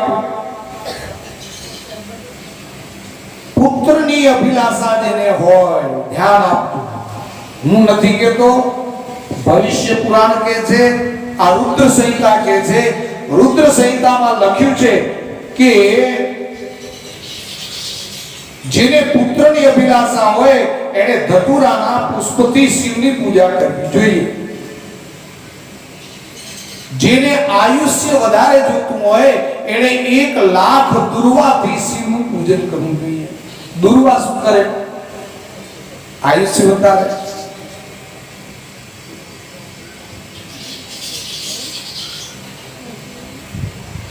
જેને આયુષ્ય, કોઈ પણ બહુ જ બીમાર હોય અને એના આયુષ્ય માટે તમારે જ્યારે ભગવાનને પ્રાર્થના કરવાની હોય ત્યારે એ દુર્વા એટલે ચપ્પર, જેને આપણે ધ્રો કહીએ, એ ભગવાન શિવ ઉપર 1,00,000 ચડાવવી જોઈએ. કેટલી?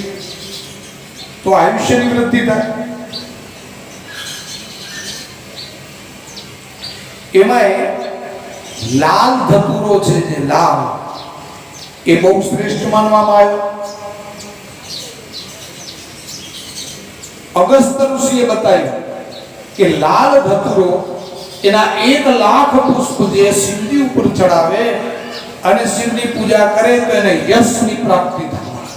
એનો યશ ખૂબ પૃથ્વી લોકમાં ફેલાય.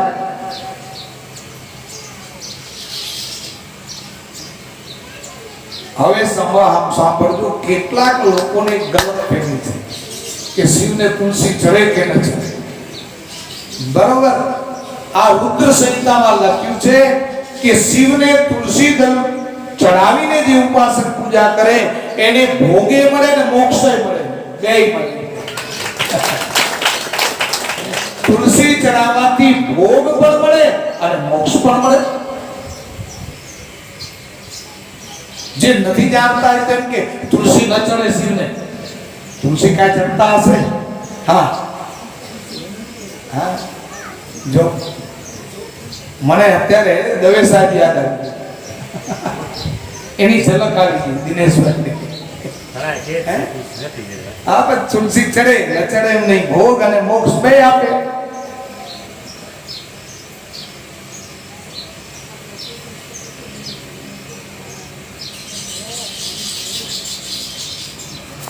બહુ સરસ આમાં બતાવ્યું છે કયા પુષ્પથી શું થાય.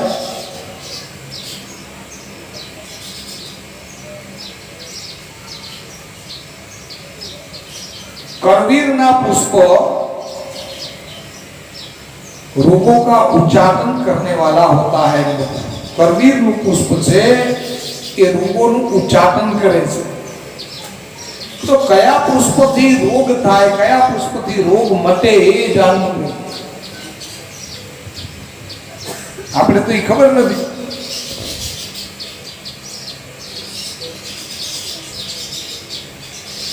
બે બાજુ પુષ્પમાં બે બાજુ છાપ હોય, બે બાજુ સમાન એનો આ કલર હોય. એવા પુષ્પ જો ચડાવવામાં આવે તો આભૂષણોની પ્રાપ્તિ થાય. શેની? આભૂષણ. જેને બહુ સોના પહેરવાનો શોખ હોય એને એવા ફૂલ ગોતી લેવા જોઈએ. હા, બે બે બાજુ. હા, એને તો શોખ નથી એવું. અને છતાં ચડાવે મળે તો આપણી ના નથી. તો જેને વાહનની બહુ ઈચ્છા હોય ને ચમેલીના પુષ્પથી ભગવાનની પૂજા કરવી જોઈએ. શેનાથી? ચમેલીના પુષ્પથી. વાહન ઈચ્છા. બહુ ગાડી એક્સિડન્ટો થતી હોય ને, બહુ જ ગાડીઓના અકસ્માતો થતા તો એના માટે છે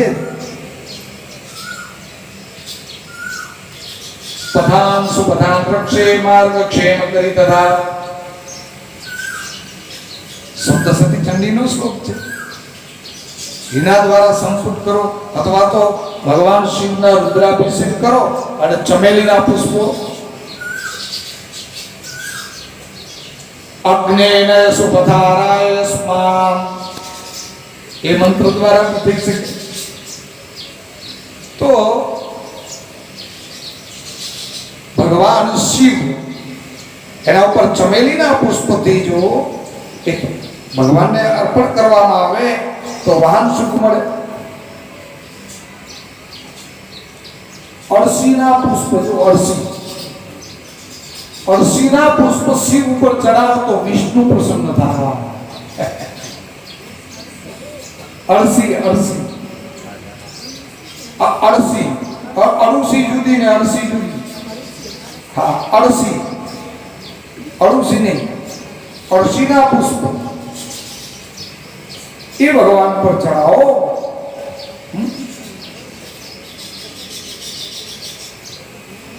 જેને પત્નીની ઈચ્છા હોય એને શું કરવું જોઈએ? વેલના પુષ્પ ભગવાન પર ચડાવવા જોઈએ. મધુમાલતીના પુષ્પ ભગવાન શિવને ચડાવો તો જેની સગાઈ ન થતી હોય જુદી થાય.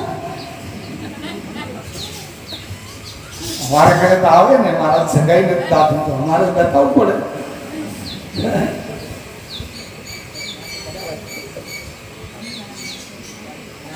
જુહીના પુષ્પ જો જુહીના પુષ્પથી પૂજા કરો, કોઈ દિવસ ઘરમાં અન્નની કમી ન રહે. જુહી અરે ખરેખર તો ઘરમાં જ્યારે રસોડામાં અન્ન બની જાય, ભોજન બની જાય, અન્નપૂર્ણા સદાપૂર્ણી, એના દ્વારા પ્રાર્થના કરવી જોઈએ કે ભંડાર આપનારી તો તું છો હે માં. આ અન્ન છે એ અમારો આજે અમે જે રસોઈ બનાવી છે ખૂટે નહીં. अर्जुनदास साहब आपको मैंने एक मंत्र उनके दिनेश भाई जितने भी भोजन करने वाले क्यों ना हो, ये मंत्र सिद्ध कर लो और दृष्टि करेंगे, कोई कमी नहीं रहेगी. અને આપણે તો જોયું જ છે, ઉમાબેન ને બધા સાક્ષી જ છે. હા, મારા માં તમે બધા સાક્ષી કે આટલા ડબલામાં શ્રીખંડના ડબલામાંથી 20 જણાને જમાડી દે, પાછા પરાણે દે, આત્મા લો તો ખૂટે નહીં. એક સિદ્ધિ છે આ. કોઈ મને કહ્યું કે એ દિનેશભાઈ એ કરના चाहिए ક્યાં તો એવી ધાર્મિક જગ્યા હોય, બહુ જ મોટું રસોડું હોય તો આ કર્યું હોય તો એનાથી લાભ થાય. હે કરણના પુષ્પ કરેણના પુષ્પથી શિવની પૂજા કરે એને વસ્ત્રની કોઈની કમી નથી. ઘણી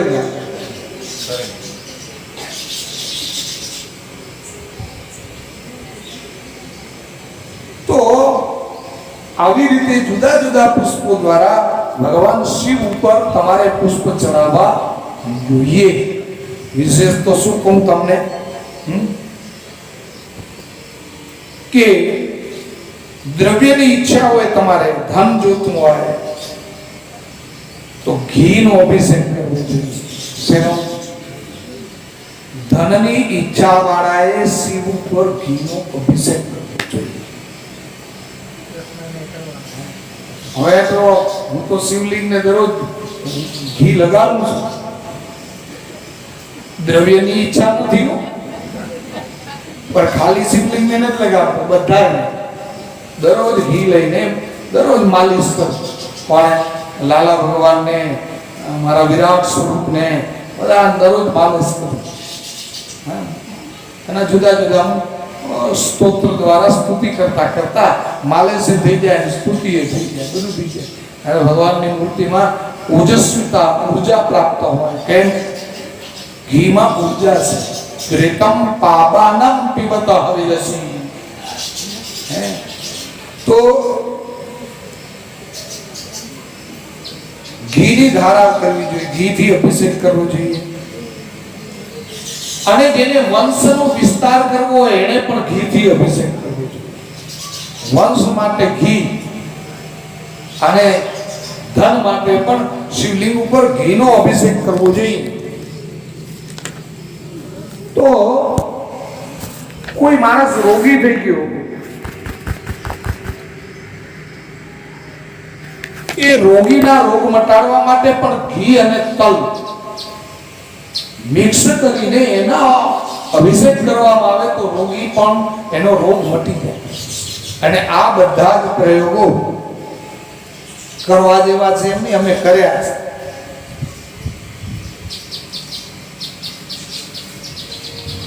કોઈ માણસનો મગજ ફરી ગયો, પાગલપણું આવી ગયું, તો એના પાગલપણા મટાડવા માટે સાકર અને દૂધ આ બે મિક્સ કરી, સાકર વાળું દૂધ મિક્સ કરીને એ અભિષેક કરવામાં આવે તો માઇન્ડ સેટ થાય. જે કાયમ ઉદાસ રહેતો હોય, જેને બહુ મજા ના આવતી હોય, જેનું મન ક્યાંય લાગતું ન હોય, આવા લોકોએ દૂધ અને સાકર મિક્સ કરીને આ અભિષેક કરવો જોઈએ. તો એનો માઇન્ડ છે એ સ્થિર થાય, બુદ્ધિની પ્રાપ્તિ થાય. 10,000 મંત્ર દ્વારા કરવો જોઈએ. ઓમ નમઃ શિવાયના 10,000. આ મેં જે કહ્યું પ્રત્યેકમાં 10,000 મંત્રનો પ્રયોગ છે. કેટલા?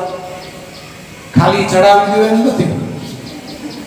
તો તમે કાલથી જ કરશો, ઘી ચડાવી આવો, તિજોરી ભરાઈ જાય. 10,000 મંત્ર જપવાના છે. કેટલા? એ જપતા જપતા ઓમ નમઃ શિવાય, ઓમ નમઃ શિવાય, ઓમ નમઃ શિવાય, ઓમ નમઃ શિવાય, ઓમ નમઃ શિવાય, એ રીતે તમારે અભિષેક કરવાનો છે.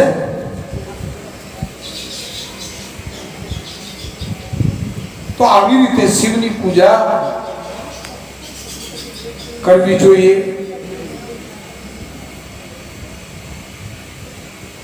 મધથી શિવની પૂજા ક્યારે કરવી જોઈએ? મધ, જેને ટીબી નો રોગ હોય, દમ થઈ ગયો હોય, શ્વાસ લેવામાં જેને તકલીફ પડતી હોય, આવા લોકોએ મધથી પૂજા કરવી જોઈએ.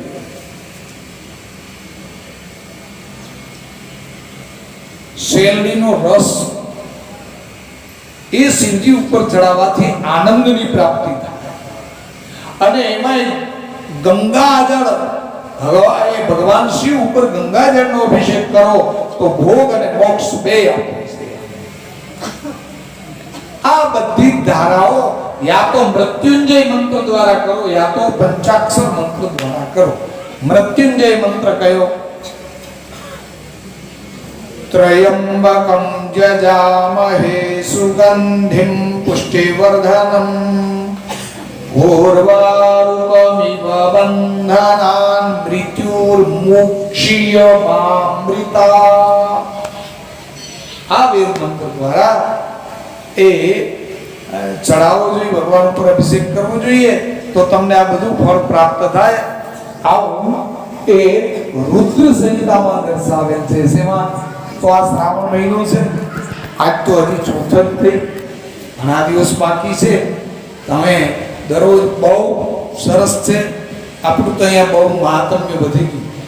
પારેશ્વર દાદાની કૃપાથી હારેશ્વર દાદાએ એટલી કૃપા કરી છે કે હું તો એમ જ કહું કે જ્યોતિર્લિંગ જાઓ અને જે તમારી મનોકામના પૂર્ણ કરે એ અહીંયા અમારા પારેશ્વર દાદા પૂર્ણ કરે છે. જ્યોતિર્લિંગ જેટલું જે આ પૂજા છે, જ્યોતિ છે, એવું આ પારેશ્વર ધામ થઈ ગયું. આપણે અહીંયા તો સવારમાં 4 વાગ્યાથી તો દર્શનની ચાલુ, 4:30 થી દર્શન ચાલુ થઈ જાય અને 11 વાગ્યા સુધી તો આમ ધારા અવિરત ચાલુ. એટલા લોકો અહીંયા દર્શન કરવા આવે છે અને મનોકામના આ દાદા પૂર્ણ કરે છે. હું કોઈ એનો પ્રચાર પ્રસાર કરવા નથી માંગતો, બીજા જેમ કરે છે. આપણે પ્રચાર નહીં કરવાનો, ખોટો પ્રચાર કરવાની જરૂર જ નથી. કેમ? અહીંયા તો એ જાણી શકે કે પરમાત્મા આ પારેશ્વર જેના ઉપર કૃપા કરે એ જાણી શકે, બાકી કોઈ ના આવી શકે. તો પારેશ્વર દાદા જેના ઉપર કૃપા કરે એ આવી શકે. આવો આપણા સત્સંગ પૂર્ણ કરતા પહેલા એક ચિઠ્ઠી આવી છે.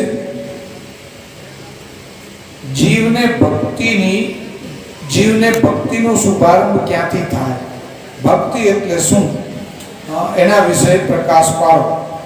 તો જો ભક્તિ છે ને એના 9 પ્રકાર બતાવે. શ્રવણમ કીર્તનમ વિષ્ણુ સ્મરણમ પાદ સેવનમ અર્ચનમ વદનમ દાસ્યમ સખ્યમ આત્મનિવેદનમ. 9 પ્રકારની ભક્તિ છે. ભગવાનના ગુણો સાંભળવા એ પહેલી ભક્તિ.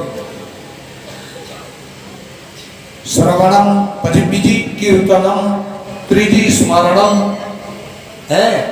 ભગવાનના ગુણ સાંભળવા, ભગવાનના ગુણ ગાવા એ બીજી ભક્તિ. શ્રવણમ કીર્તનમ વિષ્ણુ સ્મરણમ ત્રીજી, પાદ સેવનમ ભગવાનના ચરણની સેવા કરવી ચોથી ભક્તિ. શ્રવણમ કીર્તનમ વિષ્ણુ સ્મરણમ પાદ સેવનમ અર્ચનમ ભગવાનની પૂજા કરવી એ ભક્તિ છે. વંદનમ ભગવાનને વંદન કરવા એ ભક્તિ છે. સખ્યમ ભગવાન સાથે મિત્રતા કેળવવી, એવો સંબંધ જો ભગવાન સાથે ફરીથી કહી દઉં સંબંધ બાંધો. સંબંધ વગર નહીં રહેવાય. તમારે દરરોજ કોઈ સાથે આ ઉઠબેસ કરવી હોય તો સંબંધ તો બાંધવો પડે. તો તમે સંબંધ બાંધો. તો શક્યમ અને છેલ્લે આત્મનિવેદનમ, બધું જ સર્વસ્વ ભગવાનને અર્પણ કરી દેવી ભક્તિ છે. રામાયણમાં પણ કહ્યું પ્રથમ ભક્તિ સંતન કર સંગા દુશરીરતિ મમ કથા પ્રસંગા. આ 9 પ્રકારની ભક્તિ, આ ભક્તિ આને અને એનો શુભારંભ ક્યાંથી થાય? ભગવાન પ્રત્યેની જિજ્ઞાસા પ્રગટે ત્યાંથી આરંભ થાય. હા, ઈશ્વર પ્રત્યે ભાવ પ્રગટ થયો તરત ભક્તિ શરૂ થઈ. જીવન મુક્ત થાય તેવાય ભક્તિ થાય. હા, જ્યાં સુધી તમારું જીવન, હા બસ એ જ રાઈટ, જ્યાં સુધી તમે સંસારમાં એમને પડ્યા રહ્યો છો ત્યાં સુધી ભક્તિ નથી. સંસારમાંથી રાગ દૂર થઈ જાય, ભક્તિ શરૂ થઈ ગઈ. જીવન મુક્ત ત્યારે તમારે ભૌતિક ભૂમિ પાર કરીને આધ્યાત્મિક આવે. આધ્યાત્મિકમાં જવું હોય તો રથ બદલાવવો પડે. એ રથ કયો કહેવાય તેના વિશે સમજાવો. આ શરીર રથ છે. આ દેહાધ્યાસ છોડો તો અધ્યાત્મમાં જવાનું. દેહ અધ્યાસ હોય ત્યાં સુધી અધ્યાત્મમાં જઈ શકાય નહીં. શિવજીના નિત્ય સિદ્ધ કાર્ય કયા? 5: સૃષ્ટિ, સ્થિતિ, સંહાર, તિરોભાવ અને અનુગ્રહ. આ અંગે વિશેષ પ્રકાશ પાડવા અનુરોધ. સૃષ્ટિ, સર્જન. સૃષ્ટિ તો છે પણ દ્રશ્યમાન નથી, એને દ્રશ્યમાન કર્યું, એનું નામ સૃષ્ટિનું સર્જન. મહાચિદાકાશમાં ચૈતન્યનો આભાસ થાય એટલે સૃષ્ટિ દ્રશ્યમાન થાય. આ મહાચિદાકાશમાં ચૈતન્યના પ્રકાશથી થતો આભાસ એ સૃષ્ટિની રચના. આ અધ્યાત્મ છે, અઘરું છે. પછી સ્થિતિ, એમને બનાવી રાખવું, એને સતત સાતત્યમાં રહેવું, એનું નામ સ્થિતિ. સાતત્ય કેળવું, આત્મા સાથે સાતત્ય કેળવો કે હું આત્મા છું, દેહ નથી, એ સ્થિતિ. હું આત્મા છું, દેહ નથી, એ સ્થિતિ. સંહાર, કામ, ક્રોધ આદિ દુર્ગુણોનો સંહાર આ શિવ કરે. કોણ? તન્મે મનઃ શિવ સંકલ્પમસ્તુ. અનુગ્રહ દરેકનો. સર્વે ભવન્તુ સુખિનઃ, સર્વે સંતુ નિરામયા, સર્વે ભદ્રાણિ પશ્યન્તુ, મા કશ્ચિત દુઃખભાગ ભવેત. આ અનુગ્રહ થયો, બધાનું કલ્યાણ ભાવ, અનુગ્રહ. અને તિરોભાવ, અહમ જતો રહેવો જોઈએ. તિરોભાવ અહમ નો થવો જોઈએ. કેનો? અહમ રહે ત્યાં સુધી તો કાંઈ થવાનું જ નથી ને. તિરોભાવ અહમ નો કરવાનો છે. તો આવો આજના સત્સંગમાં આ તમને મેં ખાસ કરીને શિવ પૂજન વિશે સમજાયું. હવે શિવલિંગના પ્રકાર કેટલા અને કયા દેવ કઈ શિવલિંગની પૂજા કરે, સ્ત્રીઓ કયા શિવલિંગની પૂજા કરવી જોઈએ, કેવી રીતે કરવી જોઈએ, વિધવા હોય તો એને કેમ પૂજન કરવું, સુહાગિની હોય તો એને કેમ પૂજન કરવું, બ્રહ્મચારીને કેમ પૂજન કરવું, એના વિશે આવતા સોમવારે આપણે પ્રકાશ પાડશું. આજના આ સત્સંગને પૂર્ણ કરતા પહેલા 2 મિનિટ આપણે ધૂન કરીએ અને પછી આ સમાપ્ત કરીએ. નમઃ શિવાય ઓમ નમઃ શિવાય નમઃ શિવાય ઓમ હર હર ભોલે નમઃ શિવાય હર હર ભોલે હર હર ભોલે નમઃ શિવાય હર હર ભોલે નમઃ શિવાય ઓમ નમઃ શિવાય નમઃ શિવાય ઓમ નમઃ શિવાય ઓમ નમઃ શિવાય નમઃ શિવાય ઓમ હર હર ભોલે નમઃ શિવાય હર હર ભોલે હર હર ભોલે નમઃ શિવાય હર હર ભોલે નમઃ શિવાય ઓમ નમઃ શિવાય નમઃ શિવાય ઓમ હર હર ભોલે નમઃ શિવાય હર હર ભોલે પારેશ્વર ભોલે નમઃ શિવાય પારેશ્વર ભોલે નમઃ પારેશ્વર ભોલે નમઃ શિવાય પારેશ્વર ભોલે નમઃ શિવાય ઓમ નમઃ શિવાય નમઃ શિવાય ઓમ નમઃ શિવાય હર હર ભોલે નમઃ શિવાય હર હર ભોલે નમઃ શિવાય હર હર ભોલે નમઃ શિવાય હર હર ભોલે નમઃ શિવાય. બોલીએ પારેશ્વર ભગવાન. ઓમ દ્યૌ શાંતિ અંતરિક્ષમ શાંતિ પૃથ્વી શાંતિરાપઃ શાંતિરુષધય શાંતિ વાનસ્પતયઃ શાંતિર્વિશ્વે દેવાઃ શાંતિર્બ્રહ્મ શાંતિ સર્વાં શાંતિ શાંતિરેવ શાંતિ શામા શાંતિરેધિ. ઓમ શાંતિ શાંતિ શાંતિ. ઓમ નમઃ પાર્વતી પતય હર હર મહાદેવ.